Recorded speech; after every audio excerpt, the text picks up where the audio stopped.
Today, I want to cover something different. What I want to talk to you about today are the 5 biggest financial risks in retirement.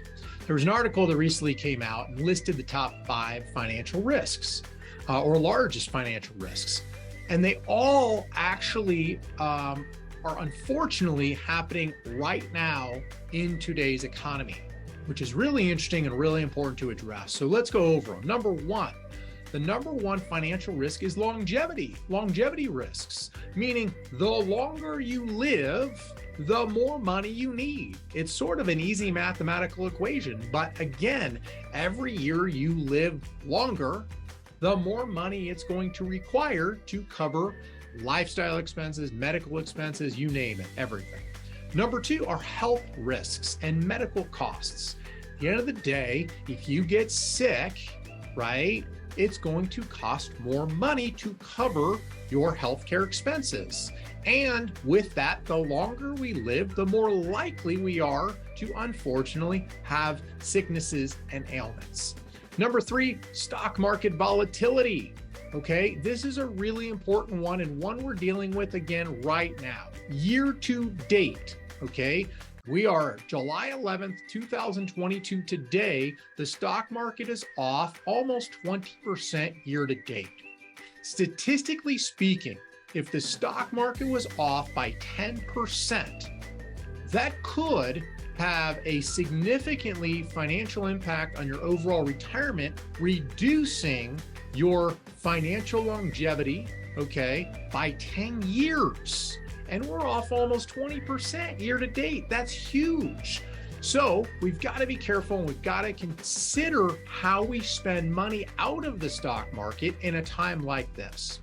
4th are financial expenses, right? Or excuse me, family expenses. Family expenses, meaning what are your costs to, again, cover gifting, children, grandchildren, your own personal immediate family, and what are those expenses for living, lifestyle, travel, and so forth. And the 5th one are Social Security policy changes. And this ultimately I look at in a correlation to inflation, right? If we're seeing 8.5% rates of inflation currently, and yet Social Security income is not increasing at the same pace, that's a risk, that's a concern. Also, if Social Security becomes at a point where it's impacted and they potentially reduce Social Security benefits, that could be a risk as well, because so many people are relying on Social Security income that any policy change could have a dramatic impact. Now, those are the top 5 biggest financial risks in retirement. Interestingly enough, I would add number 6 to the list, and that is inflation, right? Inflation is not listed, but once again, I would say that it's a huge financial risk. At the end of the day, everything is costing more money right now, which means your dollar doesn't go as far. So, with all of that being said, the 5, 6 financial risks I just went over, right?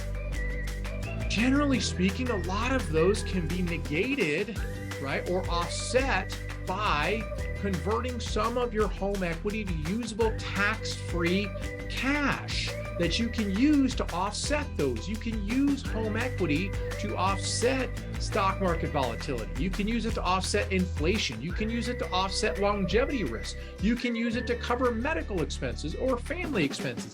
Literally, you can use it for anything you want, which becomes an ultimate, amazing strategy in retirement, which is where I want to conclude today with why I've started calling reverse mortgages retirement mortgages. Because at the end of the day, these are great mortgages and great strategies to help you to improve your financial probability of success and reduce your financial risk in retirement. As always, if my team and I can help you in any way, give us a call at any time. We'd love to help you. Thanks so much and make it a great day.